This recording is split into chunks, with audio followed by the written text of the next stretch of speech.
अक्सर जब ट्रेन की खिड़की से बाहर देखा जाता है ना, तो ट्रैक के किनारे लगे वो जो खंबे और तारों का जाल होता है, वो बस एक धुंधली सी तस्वीर की तरह पीछे छूटता जाता है। मतलब ऐसा लगता है कि बस कुछ तार ही तो हैं जिन्हें हवा में बस इधर उधर टांग दिया गया है। हाँ बिल्कुल, आमतौर पर लोगों को यही लगता है कि ये बस लोहे और तारों का एक उलझा हुआ ढांचा है। बाहर से देखने पर ये पूरी व्यवस्था बहुत ही सामान्य और बेतरतीब सी लगती है। सही बात है, और इसे देखकर शायद ही किसी के मन में ये ख्याल आता हो कि इन तारों के ऐसे झूलने के पीछे कोई बहुत ही गहरा गणित या भौतिकी काम कर रही होगी। राजू कुमार सर द्वारा तैयार किए गए बहुविकल्पीय प्रश्नों यानी MCQ नोट्स पर आधारित है। और ये नोट्स विशेष रूप से रेलवे के कठिन विभागीय परीक्षाओं के लिए हैं। हाँ, जैसे कि AEE, CLI और JE एग्जाम्स। इनके लिए ये नोट्स बेहद सावधानी से तैयार किए गए हैं। और शुरुआत में ही ये महत्वपूर्ण बात जोड़ना जरूरी है कि इन विभागीय परीक्षाओं की बेहतरीन तैयारी के लिए YouTube पर loco study by Raju Kumar channel को सब्सक्राइब करना एक बहुत ही स्मार्ट कदम होगा। हाँ, ये तो है। Loco study by Raju Kumar channel वाकई ऐसे विषयों के लिए एक बेहतरीन संसाधन है। वहां इन MCQ प्रश्नों और उनके विकल्पों का ऐसा खजाना है जो जटिल से जटिल इंजीनियरिंग कॉन्सेप्ट्स को बहुत आसानी से स्पष्ट कर देता है। इसे विस्तार से समझते हैं। हम राजू सर के नोट्स के पहले सेक्शन की तरफ बढ़ते हैं, जो विद्युत सुरक्षा के रक्षकों के बारे में है, यानी इंसुलेटर्स। हाँ, इंसुलेटर्स। अगर हम एक एनालॉजी लें तो ओवरहेड तारों में दौड़ने वाली बिजली ना एक बहुत ही तेज रफ्तार और बेलगाम कार की तरह है, और ये इंसुलेटर्स बिल्कुल बिजली के ट्रैफिक पुलिस की तरह काम करते हैं। बिल्कुल सटीक एनालॉजी है ये करंट को सिर्फ इंजन के पैंटोग्राफ तक जाने देते हैं और बाकी के लोहे के खंभों में जाने से पूरी तरह रोकते हैं। हाँ, तो नोट्स के प्रश्न 51 की शुरुआत डिस्क इंसुलेटर से होती है। यहाँ पूछा गया है कि डिस्क इंसुलेटर का व्यास यानी डायमीटर कितना होता है, और विकल्प। असल इंजीनियरिंग जिस विकल्प पर जाकर टिकती है ना, वो है सही उत्तर विकल्प C यानी 15 सेंटीमीटर। अच्छा, 15 सेंटीमीटर। हाँ, अगर हम इसे व्यापक संदर्भ से जोड़कर देखें तो ये 15 सेंटीमीटर कोई रैंडम नंबर नहीं है। डिस्क इंसुलेटर का जो आकार है वो चीनी मिट्टी या पॉलीमर से बना होता है। 15 सेंटीमीटर का ये व्यास उसे इतनी पर्याप्त सतह प्रदान करता है कि वो 25 kV के हाई वोल्टेज के भारी दबाव को सह सके और करंट को छलांग लगाकर खंबे तक जाने से रोक सके। समझ गई, मतलब ये एक परफेक्ट शील्ड है। अब आगे राजू सर के नोट्स में ना अलग अलग जगहों पर लगने वाले इंसुलेटर्स की लंबाई के बारे में लगातार 5 प्रश्न हैं। हाँ, ये काफी महत्वपूर्ण हिस्सा है। जैसे प्रश्न 52 में स्टे इंसुलेटर की लंबाई पूछी गई है। सही जवाब है विकल्प C यानी 52 सेंटीमीटर। ठीक है, फिर आता है प्रश्न 53 जिसमें ब्रैकेट इंसुलेटर की लंबाई पूछी गई है। इसका उत्तर है विकल्प C यानी 50 सेंटीमीटर। यहाँ मुझे थोड़ी उलझन हो रही है, सच कहूँ तो। कोई 52 सेंटीमीटर है, कोई 50 सेंटीमीटर है, ऐसा क्यों? ये बहुत ही शानदार सवाल है। देखिए, जो स्टे इंसुलेटर होता है ना, उसका काम खंबे को सपोर्ट देने वाले तारों को मुख्य करंट से अलग रखना होता है। क्योंकि वहाँ खिंचाव ज्यादा होता है और वो मुख्य ढांचे से जुड़ा होता है, इसलिए सुरक्षा के लिए उसे थोड़ा लंबा रखा जाता है, मतलब 52 सेंटीमीटर। अच्छा, और ब्रैकेट वाले का क्या? वही ब्रैकेट इंसुलेटर पूरे ब्रैकेट असेंबली को मुख्य खंभे यानी मास से अलग करता है। तो ब्रैकेट का संतुलन बनाए रखने के लिए 50 सेंटीमीटर की लंबाई को एकदम सटीक माना गया है। क्या बात है, मतलब हर सेंटीमीटर का अपना एक मजबूत तर्क है। इसी तरह प्रश्न 54 में पेडेस्टल इंसुलेटर की बात की गई है, जिसके विकल्प हैं A 40, B 42, C 45 और D 50 सेंटीमीटर। हाँ, और सही उत्तर है विकल्प B यानी 42 सेंटीमीटर। इसी तरह प्रश्न 55 में कोर इंसुलेटर की लंबाई पूछी गई है, जिसके विकल्प A 42, B 45, C 50 और D 55 है। और सही जवाब है विकल्प C यानी 50 सेंटीमीटर। बिल्कुल सही। इसके ठीक बाद प्रश्न 56 में रॉड इंसुलेटर का जिक्र है, जिसके लिए विकल्प A 40, B 42, C 45, D 50 दिए गए हैं, और इसका उत्तर है विकल्प B 42 सेंटीमीटर। तो अगर आप ध्यान दें तो एक पैटर्न बन रहा है यहाँ। हाँ, वही मैं सोच रही थी। अगर मैं पैटर्न देखूं तो ब्रैकेट और कोर इंसुलेटर 50 सेंटीमीटर के हैं, जबकि पेडिस्टल और रॉड इंसुलेटर 42 सेंटीमीटर के हैं। आपने बिल्कुल सही पैटर्न पकड़ा। पेडिस्टल और रॉड इंसुलेटर का काम ना एक कठोर आधार या स्टैंड को सपोर्ट देना होता है। वहां उन्हें बहुत ज्यादा दूरी नहीं पाटनी होती। उन्हें बस एक मजबूत बेस चाहिए होता है, राइट? एकदम सही, बल्कि एक मजबूत और छोटा बेस चाहिए होता है, इसलिए वे 42 सेंटीमीटर के होते हैं। जबकि ब्रैकेट और कोर को हवा में लटकते हुए पूरे वजन को थामना होता है, इसलिए वे 50 सेंटीमीटर के रखे जाते हैं। ये लॉजिक सच में जो लोग सुन रहे हैं उन्हें याद रखने में बहुत मदद करेगा। अब इस इंसुलेटर सेक्शन के आखिरी और सबसे दिलचस्प सवाल पर आते हैं। हाँ, प्रश्न 57। जी, प्रश्न 57 में पूछा गया है कि ब्रैकेट इंसुलेटर की क्रीपेज पाथ लंबाई कितनी होती है? विकल्प नोट्स के मुताबिक सही उत्तर विकल्प सी यानी 1050 मिलीमीटर है। लेकिन मुझे ये समझ नहीं आ रहा, ये क्रीपेज पाथ क्या भला है? क्या करंट रेंगता भी है? ये इस पूरे विषय के सबसे महत्वपूर्ण कॉन्सेप्ट्स में से एक है। कल्पना कीजिए 1 मीटर से थोड़ी ही ज्यादा दूरी, मतलब 1050 mm। ये वो लक्ष्मण रेखा है जिसे बिजली को पार करना होगा अगर वो लीक होना चाहती है। असल में जब बहुत ज्यादा बारिश होती है ना, या हवा में प्रदूषण होता है, हाँ, या फिर ट्रेन के पेंटोग्राफ से निकलने वाली कार्बन डस्ट इंसुलेटर की सतह पर जम जाती है, हाँ, तो इंसुलेटर की ऊपरी सतह एक हल्का सा कंडक्टर बन सकती है। अच्छा, तो मतलब करंट हवा में छलांग लगाने की बजाय सतह के ऊपर से रेंगते हुए खंबे तक जाने की कोशिश कर सकता है। बिल्कुल, और इसी रेंगने को क्रीप कहते हैं। इसीलिए इंसुलेटर को सीधा सपाट नहीं बनाया जाता। ओ, इसीलिए उसमें वो घुमावदार डिजाइन होती है। हाँ, उसमें छतरियां या डिस्क बनाई जाती हैं ताकि सतह की कुल घुमावदार लंबाई बढ़ जाए। 25,000 वोल्ट के लिए यह तय किया गया है कि अगर सतह की कुल घुमावदार लंबाई 1050 मिलीमीटर होगी ना, तो चाहे कितनी भी बारिश हो। बिल्कुल, तो चाहे कितनी भी बारिश हो या धूल हो, करंट उस रास्ते को पार नहीं कर पाएगा। तो इस सब का क्या मतलब है? मतलब हमने इंसुलेटर्स और करंट रोकने की कला को तो अच्छे से समझ लिया, लेकिन अब हम राजू सर के नोट्स के दूसरे सेक्शन की तरफ बढ़ते हैं। हाँ, जहाँ ढांचे की बात हो रही है। जी, जहां बात उस धातु के ढांचे की हो रही है जो इन तारों को हवा में थामे रखता है, यानी ट्यूब्स और आर्म्स। लेकिन यहाँ ना प्रश्न 58 देखते ही मेरे मन में एक सवाल आ गया। क्या सवाल है? प्रश्न 58 में स्टेट ट्यूब का साइज पूछा गया है। अब विकल्प सही जवाब है विकल्प बी, मतलब 28.4 गुणा 33.7 mm। हाँ, यही मेरा सवाल ये है कि क्या 28.4 मिलीमीटर जैसे दशमलव वाले इतने सटीक माप सच में इतने जरूरी हैं? हाँ, बिल्कुल। मतलब हम 28 की जगह राउंड फिगर में 30 मिलीमीटर क्यों नहीं ले लेते? क्या थोड़ा बहुत ऊपर नीचे नहीं चल सकता? ये एक बहुत ही महत्वपूर्ण सवाल खड़ा करता है, और इसका जवाब ना रेलवे इंजीनियरिंग की कठोर सच्चाई में छिपा है। आप देखिए, इंजीनियरिंग में थोड़ा बहुत ऊपर नीचे की कोई जगह नहीं होती, खासकर तब जब ट्रेन इतनी तेज चल रही हो, है ना? बिल्कुल, खासकर तब जब मामला हवा और गति से जुड़ा हो। जब एक भारी ट्रेन 130 किलोमीटर प्रति घंटे की रफ्तार से दौड़ती है, तो वह अपने साथ हवा का एक बहुत बड़ा तूफान लेकर चलती है। बाप रे। इसके साथ ही ट्रेन के ऊपर लगा पैंटोग्राफ ना तार को लगातार रगड़ता हुआ चलता है।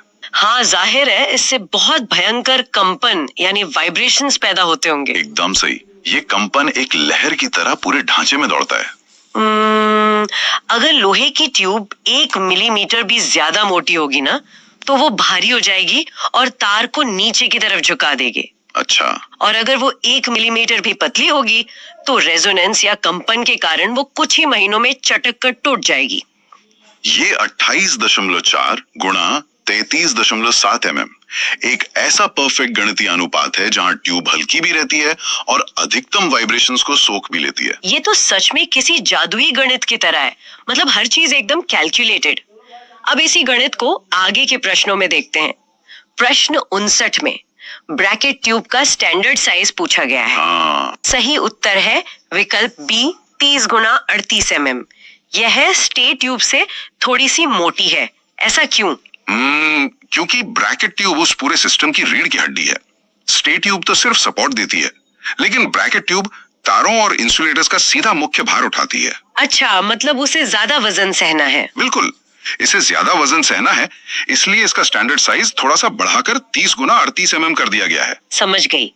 अब प्रश्न 60 पर आते हैं। जी। यहाँ रजिस्टर आर्म का साइज पूछा गया है। इसका सही उत्तर भी विकल्प बी यानी 28.4 गुना 33.7 mm ही है। हाँ, यानी जो साइज स्टेट ट्यूब का था वही साइज रजिस्टर आर्म का भी है। जी हाँ, क्योंकि दोनों का काम लगभग समान है, मतलब तार को सही अलाइनमेंट में रखना और सपोर्ट देना। इसलिए दोनों में एक ही प्रकार की पाइप या ट्यूब का इस्तेमाल किया जाता है, जिससे मेंटेनेंस और पार्ट्स बदलने में भी काफी आसानी होती है। सही बात है। अब इस स्ट्रक्चर वाले सेक्शन का अंतिम प्रश्न है, प्रश्न 61। ये बहुत ही खास नाम वाला पुर्जा है, BFB स्टेडी आर्म। इसका साइज पूछा गया है और विकल्प, और सही उत्तर है विकल्प सी यानी 32 गुना 31 mm। ये BFB स्टडी आर्म आखिर क्या करता है? ये बहुत ही दिलचस्प पुर्जा है। देखिए, जब ट्रेन गोल घुमाव या कर्व पर मुड़ती है ना, तो तार को सीधा रखने की टेंडेंसी होती है। ये स्टडी आर्म तार को एक निश्चित सीमा में पकड़ कर रखता है, ताकि पेंटोग्राफ तार से नीचे ना खिसक जाए। 32 गुना 31 mm का इसका आयताकार क्रॉस सेक्शन ना इसे हवा के झोंकों के खिलाफ गजब की मजबूती देता है। यह बात सच में बहुत दिलचस्प हो जाती है। अब जब हमारा कंकाल यानी ढांचा तैयार है, इंसुलेटर्स लगे हुए हैं, तो अब हम राजू सर के नोट्स के उस मुख्य हिस्से की तरफ बढ़ते हैं जिसके लिए पूरी दुनिया रची गई है। मतलब वायर्स और जंपर्स? जी हाँ, करंट को ले जाने वाले वायर्स और जंपर्स।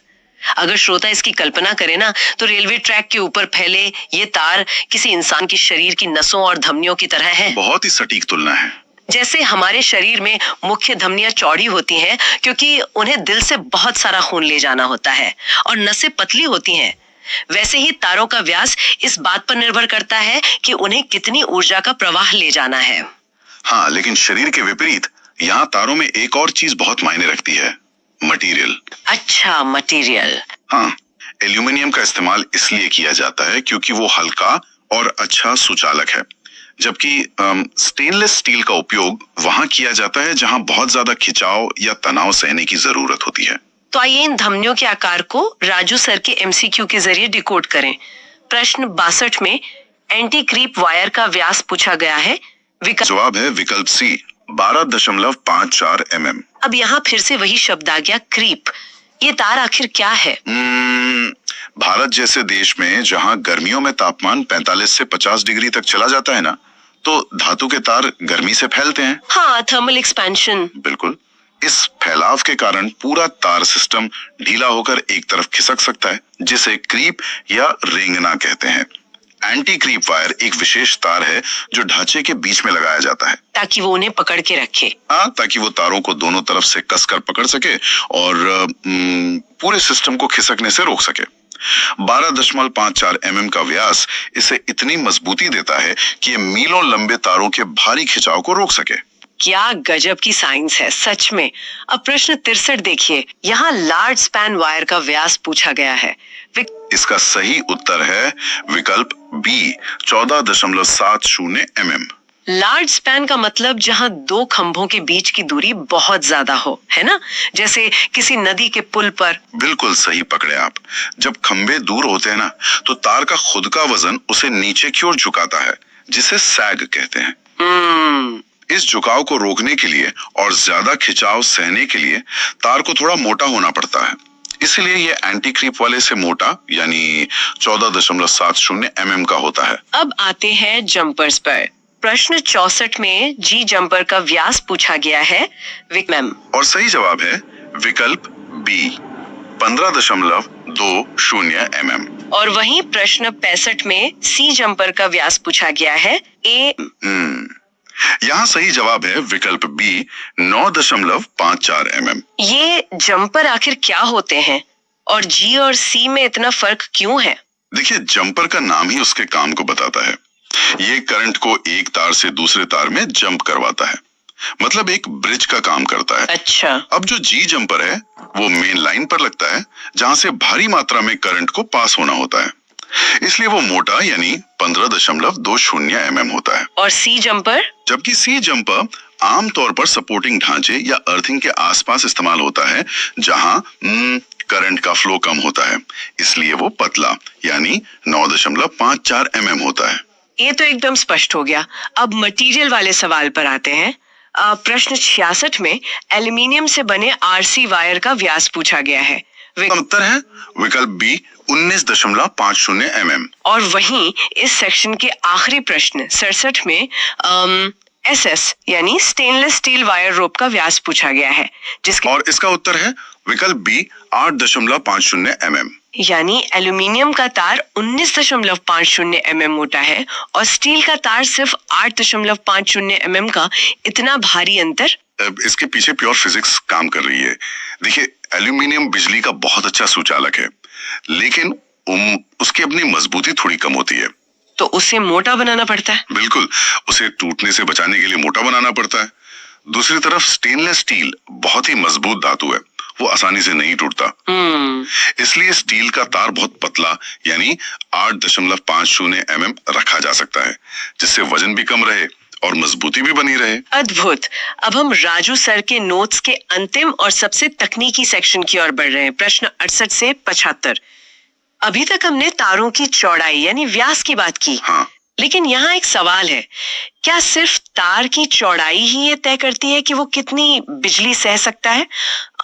अगर मैं सड़क की एनालॉजी लूं, तो क्या क्रॉस सेक्शनल एरिया उसी तरह काम करता है जैसे किसी हाईवे की चौड़ाई? मतलब जितनी चौड़ी सड़क उतना कम ट्रैफिक जाम। यहाँ सबसे दिलचस्प बात यह है कि आपका हाईवे वाला उदाहरण ना एकदम सटीक है। जब बिजली यानी इलेक्ट्रॉन्स तार से गुजरती है तो वे आपस में और धातु के परमाणुओं से टकराते हैं, जिससे घर्षण और गर्मी पैदा होती है। जी हाँ, क्रॉस सेक्शनल एरिया यानी तार के अनुप्रस्थ काट का क्षेत्रफल ये तय करता है कि इलेक्ट्रॉन्स को बहने के लिए कितनी लेन्स मिल रही हैं। एरिया जितना ज्यादा होगा, प्रतिरोध उतना ही कम होगा और तार ठंडे रहकर ज्यादा करंट पास कर सकेगा। ये तो बहुत ही विजुअल कॉन्सेप्ट है। चलिए अब नोट्स के आंकड़ों को इस नजरिए से देखते हैं। प्रश्न 68, आरसी वायर का क्रॉस सेक्शन कितना है? सही जवाब है विकल्प सी 147.10 mm स्क्वायर। फिर प्रश्न 69 है, एंटी क्रीप वायर का क्रॉस सेक्शन। सही उत्तर है विकल्प सी 93.3 mm स्क्वायर। प्रश्न 70, लार्ज स्पैन वायर का क्रॉस सेक्शन। विकल्प इसका सही उत्तर है विकल्प सी 125.6 mm स्क्वायर। अगर मैं ध्यान दूं तो एंटी क्रीप के मुकाबले आरसी वायर का जो हाईवे है ना, मतलब 147.10, वो बहुत चौड़ा है। बिल्कुल, क्योंकि आरसी यानी रिटर्न कंडक्टर वायर को ना पूरे सेक्शन का रिटर्न करंट वापस ले जाना होता है। उसे ज्यादा इलेक्ट्रॉन्स को रास्ता देना है, इसलिए उसका क्रॉस सेक्शन ज्यादा रखा गया है। अब बीच में प्रश्न 71 जंपर की लंबाई से जुड़ा है। जी, जंपर की लंबाई कितनी है? विकल्प ए। इसका स्टैंडर्ड उत्तर है विकल्प बी यानी 3.8 मीटर। अब वापस क्रॉस सेक्शन पर आते हैं। प्रश्न 72 में पूछा गया है कि सी एवं एफ जंपर का क्रॉस सेक्शन कितना है? विकल्प ए 40, बी 50, सी 60, डी 75 mm स्क्वायर। और सही उत्तर है विकल्प बी 50 mm स्क्वायर। हाँ, क्योंकि ये छोटी लिंक रोड की तरह है जहाँ ट्रैफिक कम है। एकदम सही। लेकिन प्रश्न 73 में जब जी जंपर का क्रॉस सेक्शन पूछा जाता है, ए 90, बी 100, सी 105, डी 120 mm स्क्वायर, तो इसका सही उत्तर विकल्प सी यानी 105 mm स्क्वायर हो जाता है। जी हाँ। और प्रश्न 74 में तो और भी गजब है, क्रॉस फीट जंपर का क्रॉस सेक्शन कितना है? विकल्प ए। सही उत्तर है विकल्प सी 150 mm स्क्वायर। बाप रे, 150 mm स्क्वायर, ये तो 8 लेन का एक्सप्रेसवे हो गया। आप इसे एक्सप्रेसवे ही कह सकते हैं। देखिए, क्रॉस फीट जंपर जो होता है ना, वो दो मेन लाइंस के बीच पावर को डिस्ट्रीब्यूट करता है, मतलब अप और डाउन ट्रैक के बीच। हाँ, यहाँ बहुत ज्यादा करंट एक साथ गुजरता है। अगर इसका एरिया कम हुआ तो ये सेकंडों में पिघलकर टूट जाएगा। ओह, प्रश्न 75, ये मुझे व्यक्तिगत रूप से ना सबसे ज्यादा हैरत अंगेज लगा। अच्छा, क्या है सवाल? सवाल है जी, जंपर में स्ट्रैंड्स की संख्या कितनी है? राजू सर के नोट्स के अनुसार सही उत्तर है विकल्प सी 133। एक सेकंड, 133 स्ट्रैंड्स? जी हाँ। मतलब एक मोटे तार की जगह 133 पतले तारों को गूंथकर एक तार बनाया गया है। ऐसा क्यों? हम एक मोटा ठोस लोहे या तांबे का तार क्यों नहीं लगा देते? ये रेलवे इंजीनियरिंग का सच में मास्टर स्ट्रोक है। अगर हम एक मोटा ठोस तार इस्तेमाल करेंगे ना, तो वो एक लोहे की रॉड की तरह एकदम सख्त होगा। जब हवा चलेगी या ट्रेन का पेंटोग्राफ गुजरेगा, तो वो ठोस तार उस कंपन को सह नहीं पाएगा और कुछ ही दिनों में ना मेटल फटीग के कारण बीच से ही टूट जाएगा। अच्छा, फ्लेक्सिबिलिटी नहीं होगी उसमें। बिल्कुल। 133 बहुत ही बारीक तारों को जब एक साथ गूंथा जाता है, तो वो एक मजबूत रस्सी की तरह बन जाता है। इससे तार में अद्भुत लचीलापन आ जाता है और वो बिना टूटे सालों साल कंपन झेल सकता है। कमाल की बात है। एक मोटे तार की अकड़ की जगह 133 पतले तारों की एकता और लचीलापन। तो राजू कुमार के नोट्स में जो प्रश्न 76 है ना, वो सी जंपर के बारे में है। नोट्स में पूछा गया है कि सी जंपर में स्ट्रैंड की संख्या और प्रत्येक स्ट्रैंड का गेज क्या होता है। अच्छा, तो उत्तर है विकल्प ए, 19 स्ट्रैंड्स और 1.83 mm गेज। देखिए, सही जवाब के पीछे का विज्ञान समझने के लिए पहले ये जानना जरूरी है कि स्ट्रैंड आखिर होता क्या है। हाँ, ये स्ट्रैंड शब्द थोड़ा तकनीकी लगता है। किसी भी रेलवे के केबल को अगर ध्यान से देखा जाए ना, तो वो एक ठोस लोहे का तार नहीं होता, बल्कि कई पतले तारों को गूंथ कर बनाया जाता है। इन्हीं पतले तारों को स्ट्रैंड कहते हैं। अच्छा, मतलब एक मोटी केबल के अंदर कई छोटे तार होते हैं। बिल्कुल। और सी जंपर का मुख्य काम करंट को एक तार से दूसरे तार में एक पुल की तरह ले जाना होता है। तो 1.83 मिलीमीटर मोटाई के 19 स्ट्रैंड्स मिलकर इसे इतनी मजबूती देते हैं कि हवा में टूटे नहीं और करंट बहने के लिए एकदम सही रास्ता भी प्रदान करे। तारों को गूंथने वाली ये बात बहुत दिलचस्प है।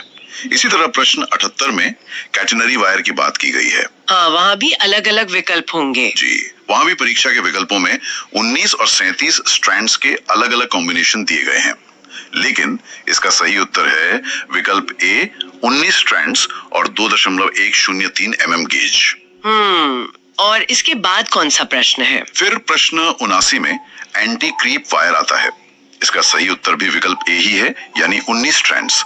लेकिन यहाँ गेज थोड़ा मोटा होकर 2.50 mm हो जाता है। गेज यानी तार की मोटाई का ये बदलाव इस बात पर निर्भर करता है कि तार को कितना तनाव सहना है। तनाव मतलब जो खिंचाव होता है तारों में। हाँ, बिल्कुल। एंटी क्रीप वायर का काम पूरे सिस्टम को अपनी जगह से खिसकने या रेंगने से रोकना होता है। क्रीप करने से रोकना। ये एक एंकर की तरह काम करता है। अच्छा, इसीलिए इसका तार सामान्य तारों से थोड़ा मोटा यानी 2.50 mm रखा जाता है। एकदम सही। इसके बाद नोट्स में प्रश्न 80 में लार्ज स्पैन वायर का जिक्र है। यहाँ भी 19 स्ट्रैंड्स वाले कंफ्यूजिंग विकल्प हैं, लेकिन सही जवाब है विकल्प ए, 37 स्ट्रैंड्स और 2.07 mm गेज।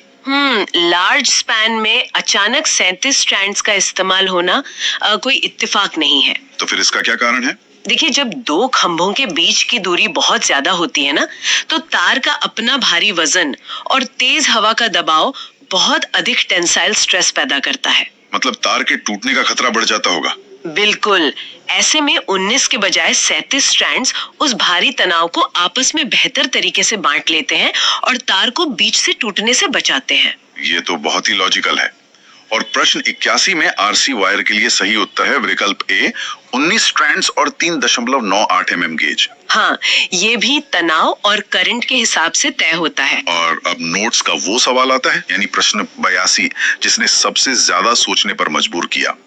नोट्स में पूछा गया है कि एसएस वायर रोप यानी स्टेनलेस स्टील वायर रोप में स्ट्रैंड और गेज क्या है। इसमें ऑप्शंस काफी दिलचस्प होंगे। बहुत दिलचस्प।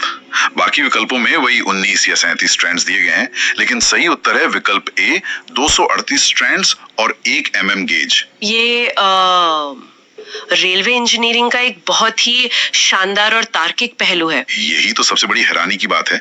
मैं सोच रहा था कि एक ही तार के अंदर 1-1 मिलीमीटर के 238 पतले धागे, इतने सारे पतले तारों की आखिर क्या जरूरत पड़ गई? ये सवाल बहुत वाजिब है। मतलब क्या एक मोटा ठोस तार इस्तेमाल करना ज्यादा आसान और सस्ता नहीं होता?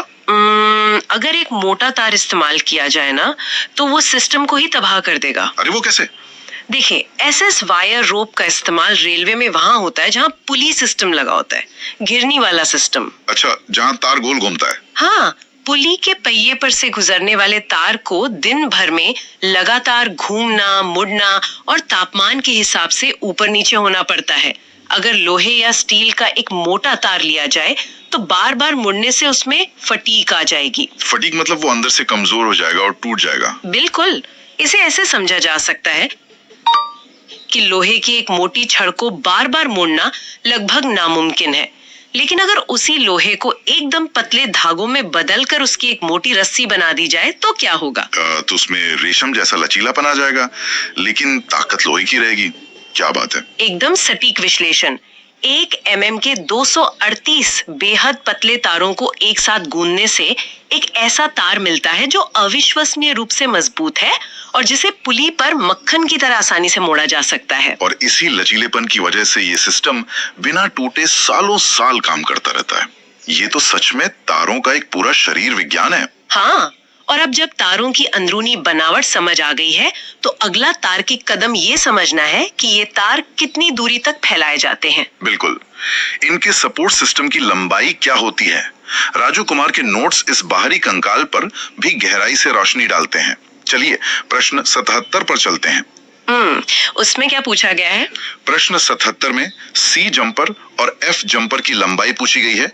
इसके भी 4 विकल्प हैं, लेकिन सही उत्तर है विकल्प ए 1.6 मीटर। ठीक है।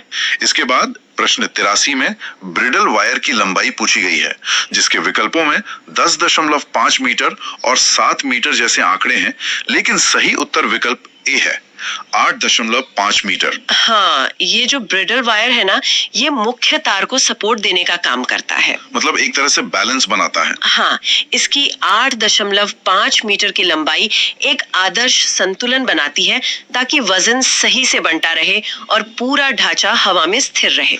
लेकिन इंजीनियरिंग के दिमाग का असली कमाल तो प्रश्न 84 और 85 में दिखता है। वो कैसे? प्रश्न 84 में पूछा गया है कि विंच टाइप ATD में SS वायर रोप की लंबाई क्या है? सही उत्तर है विकल्प ए 10.5 मीटर। और प्रश्न 85 में वहीं तुरंत बाद प्रश्न 85 में पूछा गया है कि 3 पुली ATD जो नया सिस्टम है उसमें SS वायर रोप की लंबाई क्या है? और यहाँ सही उत्तर है विकल्प ए 7.0 मीटर। यहाँ पर थोड़ा रुककर इस विज्ञान को गहराई से समझना जरूरी है। ये जो ATD है यानी ऑटो टेंशनिंग डिवाइस, हाँ, इसका काम तारों में मौसम के हिसाब से एक समान खिंचाव बनाए रखना होता है ना? बिल्कुल, लेकिन दोनों ही डिवाइस एक ही काम कर रहे हैं। फिर भी एक में 10.5 मीटर लंबा तार लग रहा है और नए वाले में सिर्फ 7 मीटर। यही तो 3.5 मीटर का सीधा अंतर, ऐसा क्यों हो रहा है? ये मैकेनिकल एडवांटेज का एक बहुत ही क्लासिक उदाहरण है। भौतिक विज्ञान में पुली का मैकेनिज्म काम के बोझ को बांट देता है। अच्छा, मतलब घिरनी काम आसान कर देती है। हाँ, पुराने विंच टाइप सिस्टम में तार को ज्यादा घुमाना और लपेटना पड़ता था, लेकिन जब 3 पुली वाला नया सिस्टम लगाया गया तो 3 घिरनियों के एक साथ घूमने के तरीके ने खिंचाव के काम को आसान कर दिया। हो, तो समान तनाव बनाए रखने के लिए अब मशीन को कम तार की जरूरत पड़ती है। बिल्कुल, कम तार का मतलब है कम वजन और पुर्जों के बीच कम घर्षण। इससे सिस्टम की उम्र भी लंबी होती है। यानी दिमाग लगाकर भारी से भारी काम को भी आसान और किफायती बना लिया गया। चलिए अब उन खंभों की बात करते हैं जो इस पूरे जाल को थामे रखते हैं। हाँ, खंभे तो सबसे जरूरी हिस्सा हैं। नोट्स के प्रश्न 86 में पूछा गया है कि मास्ट यानी BFB या RSJ खंभे की लंबाई क्या है? इसका सही उत्तर है विकल्प ए 9.5 मीटर। ये 9.5 मीटर का खंभा ना पूरे रेलवे ओवरहेड सिस्टम की रीढ़ की हड्डी होता है। सारा वजन इसी पे टिका होता है। और ये रीढ़ की हड्डी कितनी कितनी दूरी पर लगाई जाती है, ये राजू कुमार के नोट्स के प्रश्न 95 और 96 में बहुत अच्छे से स्पष्ट होता है। स्पैन की दूरी की बात हो रही है ना? जी, प्रश्न 95 में न्यूनतम स्पैन यानी 2 खंभों के बीच की कम से कम दूरी पूछी गई है। सही उत्तर है विकल्प ए 18 मीटर। और अधिकतम दूरी? वही प्रश्न 96 में अधिकतम स्पैन पूछा गया है और इसका सही उत्तर है विकल्प ए 72 मीटर। देखिए, स्पैन का ये विस्तार बहुत कुछ कहता है। जहाँ ट्रैक में घुमाव होता है, मोड़ होता है या हवा का दबाव अलग होता है, वहाँ तारों को सीधा रखने के लिए खंभे पास पास लगाए जाते हैं, यानी 18 मीटर की दूरी पर। हाँ, और जहाँ ट्रैक एकदम सीधा होता है वहाँ ये दूरी अधिकतम 72 मीटर तक जा सकती है। अगर इसे आम जिंदगी के नजरिए से देखा जाए ना, तो 18 मीटर शायद एक छोटी सी गली जितनी दूरी होती है, लेकिन 72 मीटर ये तो लगभग एक बड़े फुटबॉल मैदान की चौड़ाई के बराबर है। बिल्कुल, और इतने लंबे स्पैन पर हवा में झूलते भारी तारों को सुरक्षित रखना कोई मामूली बात नहीं है। सच में, तेज आंधी का भारी दबाव, तारों का अपना कई 100 किलो का वजन, और ऊपर से जब कोई ट्रेन 130 किलोमीटर प्रति घंटे की रफ्तार से नीचे से गुजरती है तो हवा का एक भयंकर कंपन पैदा होता होगा। हाँ, इन सब के बावजूद उस 72 मीटर के लंबे स्पैन को अपनी जगह पर मजबूती से टिके रहना होता है। और इसी बात से जुड़ा हुआ नोट्स का अगला प्रश्न बहुत ही मजेदार है। अच्छा, कौन सा प्रश्न? प्रश्न 94।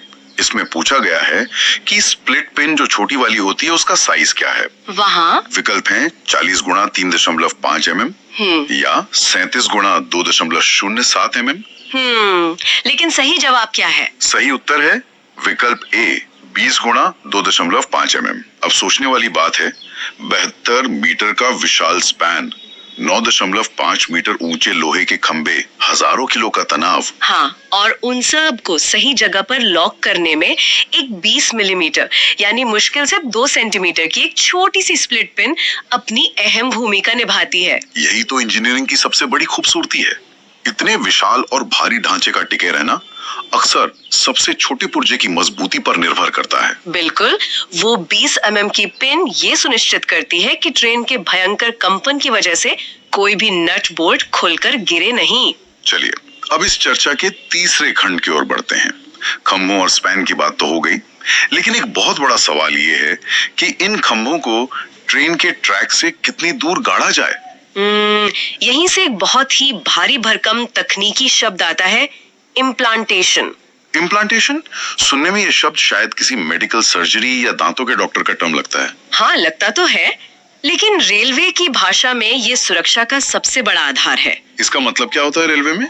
इसका सीधा सा मतलब है ट्रैक के बिल्कुल बीचों बीच यानी सेंटर से लेकर खंबे के बीच की हॉरिजॉन्टल दूरी। मतलब खंबा पटरी से कितना दूर खड़ा है? एकदम सही। तो आइए देखते हैं कि राजू कुमार सर के नोट्स इस दूरी के बारे में क्या सटीक आंकड़े देते हैं। प्रश्न 87 में मेन लाइन के लिए क्रिटिकल इम्प्लांटेशन पूछा गया है, जिसका सही उत्तर है विकल्प ए 2.36 मीटर। और यार्ड लाइन के लिए? प्रश्न 88 में यार्ड लाइन के लिए क्रिटिकल इम्प्लांटेशन पूछा गया है, जिसका सही उत्तर है विकल्प ए 2.1 मीटर। अच्छा, तो दोनों में थोड़ा अंतर है। जी। इसी तरह प्रश्न 89 में टेंजेंट ट्रैक के लिए इम्प्लांटेशन है, सही उत्तर विकल्प ए 2.5 मीटर। प्रश्न 90 में प्लेटफॉर्म पर इम्प्लांटेशन की बात है, सही उत्तर विकल्प ए 4.75 मीटर। और पोर्टल के लिए? प्रश्न 91 पोर्टल के लिए है, सही उत्तर विकल्प ए 3.0 मीटर। और प्रश्न 92 सिग्नल इंडिकेटर पर इम्प्लांटेशन के बारे में है, सही उत्तर विकल्प ए 3.10 मीटर। इसमें एक बहुत ही तार्किक सवाल उठता है। क्या सवाल? अगर प्रश्न 87 और 88 को ध्यान से देखा जाए तो यार्ड लाइन में इम्प्लांटेशन 2.21 मीटर है, लेकिन मेन लाइन में ये दूरी थोड़ी बढ़कर 2.36 मीटर हो जाती है। हाँ, मैंने भी ये नोटिस किया। दोनों जगह तो ट्रैक ही पटरियां ही हैं, फिर ये 15 सेंटीमीटर का अंतर क्यों रखा गया? देखिए, इस अंतर के पीछे का विज्ञान है स्पीड और स्विंग। इसका सीधा संबंध ट्रेन की रफ्तार से है। अच्छा, कैसे? मेन लाइन पर ट्रेनें अपनी पूरी रफ्तार से दौड़ती हैं। भौतिक विज्ञान का नियम है कि जब कोई भारी वस्तु तेज गति से चलती है तो वो पटरियों पर थोड़ा ज्यादा झूलती है, यानी उसमें स्वे ज्यादा होता है। ओह, तो तेज रफ्तार ट्रेन के डिब्बे को खंबे से टकराने से बचाने के लिए मेन लाइन पर खंभों को ट्रैक से थोड़ा और दूर यानी 2.36 मीटर पर गाड़ा जाता है। बिल्कुल, ये 15 सेंटीमीटर एक अतिरिक्त सुरक्षा मार्जिन है। जबकि यार्ड में ट्रेनें बहुत धीमी गति से शंटिंग या पार्किंग का काम करती हैं, वहां डिब्बों के झूलने का कोई खतरा नहीं होता, इसलिए खंबे थोड़े करीब लगाए जा सकते हैं। ये बात तो एकदम शीशे की तरह साफ हो गई। और एक बहुत बड़ा अहम मोमेंट तो तब आया जब प्रश्न 90 सामने आया। प्लेटफॉर्म वाला प्रश्न? हाँ, आम ट्रैक पर दूरी 2.36 मीटर है, लेकिन प्लेटफॉर्म पर यह दूरी अचानक दोगुनी होकर 4.75 मीटर क्यों हो जाती है? खंभों को इतना दूर क्यों फेंक दिया गया? ये एक बहुत ही महत्वपूर्ण ऑब्जर्वेशन है। ये दूरी मशीनों के लिए नहीं बदली गई है। बिल्कुल, फिर समझ में आया कि प्लेटफॉर्म पर केवल ट्रेनें नहीं होती, वहाँ इंसान होते हैं। सही कहा।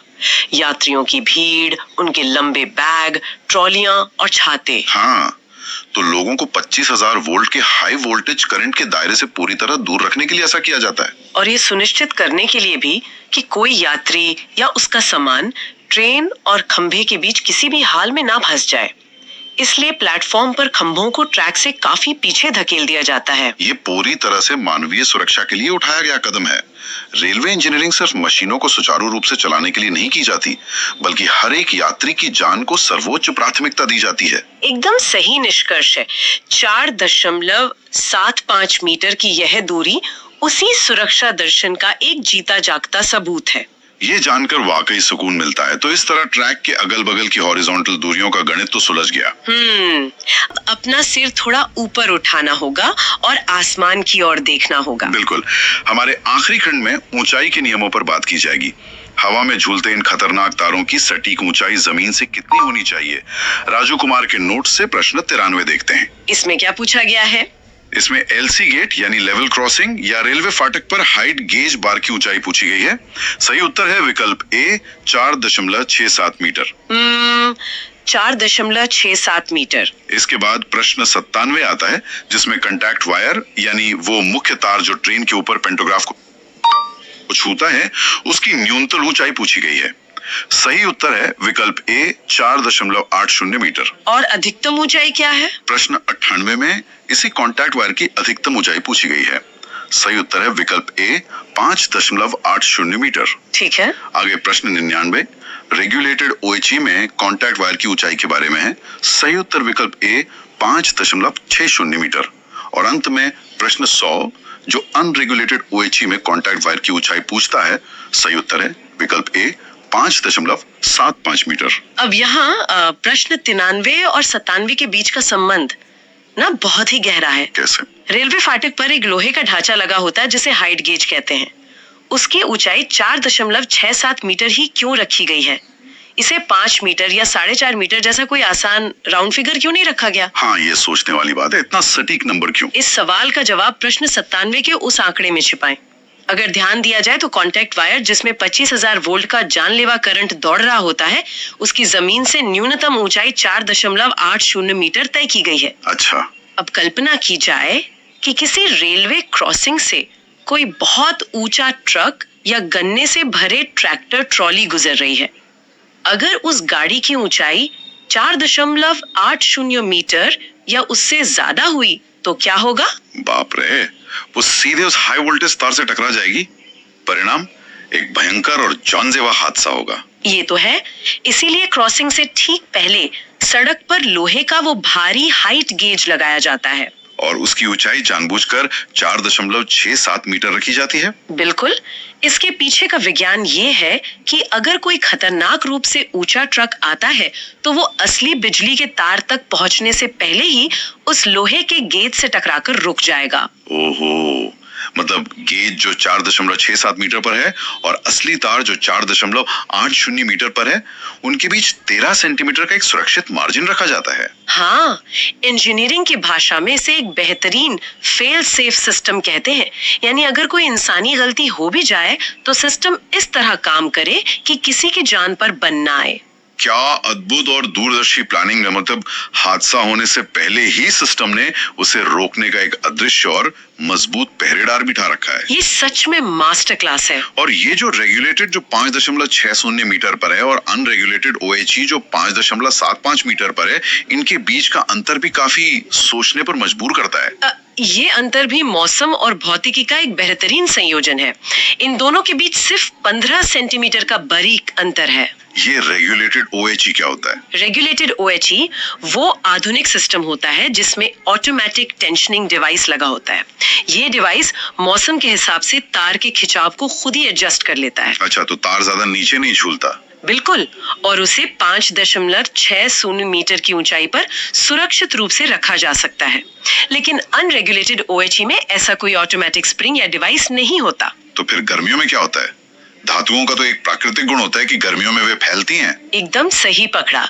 भारी गर्मी पड़ने पर अनरेगुलेटेड तार फैलते हैं और नीचे की तरफ झूलने लगते हैं, जिसे सैग करना कहते हैं। ओहो, तो इसका सीधा सा मतलब यह है कि क्योंकि अनरेगुलेटेड तार भयंकर गर्मी में नीचे की तरफ झूलेंगे ही, इसलिए समझदारी इसी में है कि उन्हें पहले से ही थोड़ा और ऊपर बांधा जाए। हाँ, यानी 5.75 मीटर पर। यही इसका मुख्य कारण है। ताकि जब मई जून की चिलचिलाती धूप में वे तार सबसे ज्यादा नीचे की तरफ झूलें, तब भी वे उस खतरे के निशान यानी न्यूनतम ऊंचाई 4.80 मीटर से काफी ऊपर ही रहें। बिल्कुल, और ट्रेन सुरक्षित रूप से बिना किसी रुकावट के नीचे से गुजर सके। ये थर्मल एक्सपेंशन के विज्ञान का बहुत ही व्यवहारिक इस्तेमाल है। सच में ये तो दिमाग के सारे जाले साफ कर देने वाला विज्ञान है। आज राजू कुमार जी के एमसीक्यू नोट्स के माध्यम से अब शायद ही कोई रेलवे स्टेशन पर खड़े होकर उन तारों और खंभों को उस पुरानी और साधारण नजर से देख पाएगा। और यही इस पूरी गहन चर्चा का मुख्य उद्देश्य भी था।